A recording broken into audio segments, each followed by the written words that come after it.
Bonjour à toutes et à tous, et aujourd'hui nous allons voir le thème 2 d'histoire qui porte sur la Renaissance, la seconde partie sur la Renaissance de l'art et de la pensée, soit l'humanisme et l'art de la Renaissance.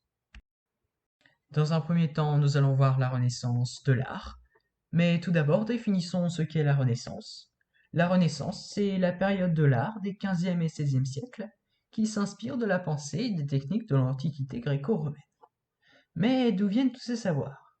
Eh bien, c'est à partir de 1453 et la chute de Constantinople pour que les savoirs et styles gréco-romains soient redécouverts en Occident, apportés par les exilés byzantins, et que les penseurs et artistes de ces siècles vont utiliser pour s'inspirer notamment de l'architecture, de la sculpture et des thèmes antiques comme la Bible et la mythologie gréco-romaine, sans pour autant occulter de nouvelles techniques artistiques comme la peinture à l'huile.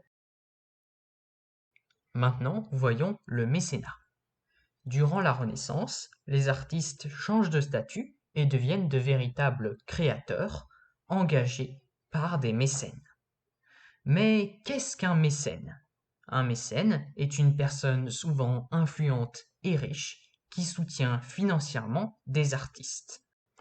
Ainsi, grâce à cette pratique, les villes italiennes s'embellissent, telle Florence qui devient le centre du mécénat sous les Médicis, ou encore Rome que les papes veulent faire rayonner et qui ajoute la chapelle Sixtine. Maintenant, penchons-nous sur la chapelle Sixtine, peinte par Michel-Ange de 1508 à 1512, donc durant 4 ans, sous les ordres du pape Jules II. C'est un joyau architectural et artistique de Rome qui illustre parfaitement la Renaissance artistique de par ses thèmes antiques, bibliques et gréco-romains, la représentation des corps nus ou quasi dénudés, et la place de l'homme au centre de la peinture, en respectant les profondeurs et les proportions.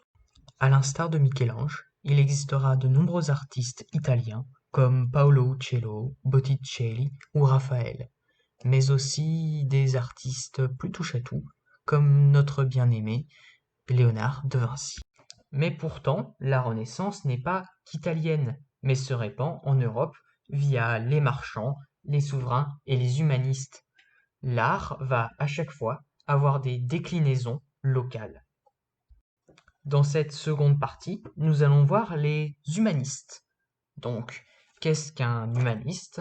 C'est un penseur du XVe et du XVIe siècle qui étudie les œuvres antiques gréco-romaines. Ils mettent l'homme et le progrès de l'humanité au centre de leurs préoccupations.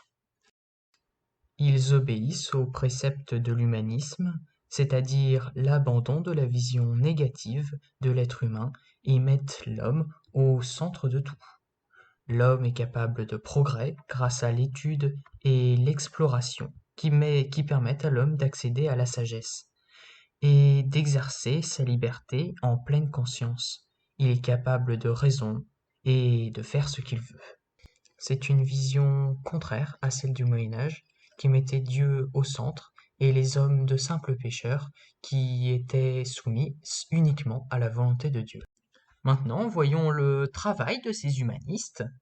Donc, c'est principalement la philologie, c'est-à-dire l'étude des textes anciens, qu'ils cherchent à faire des versions plus proches des textes d'origine par confrontation des différentes versions. Mais aussi, ils traduisent, ils corrigent les erreurs de traduction, et puis font imprimer les textes en langage vernaculaire. Il existe de nombreux humanistes, comme Érasme, un ecclésiastique de la fin du XVe siècle, que l'on appelle le prince des humanistes, à ne pas confondre avec le titre prince, mais avec le nom en latin princeps, qui veut dire premier, ou sinon Copernic, qui affirme que la Terre tourne autour du Soleil et qui va à l'encontre de l'Église, comme beaucoup d'humanistes vont faire. Désormais, voyons comment l'humanisme se diffuse en Europe. Donc, elle se diffuse via l'imprimerie à caractère mobile, créée en 1450 à Mayence par Gutenberg, ou via les universités, où les humanistes peuvent enseigner et avoir des disciples, via des correspondances avec les puissants notamment, via les voyages où ils peuvent éventuellement et très souvent échanger entre humanistes. Ainsi, le réseau d'humanistes s'intitule La République des Lettres. Encore une fois, merci de m'avoir écouté. J'espère que ça vous aura aidé. Si vous avez encore des problèmes de compréhension, n'hésitez pas à l'inscrire dans les commentaires.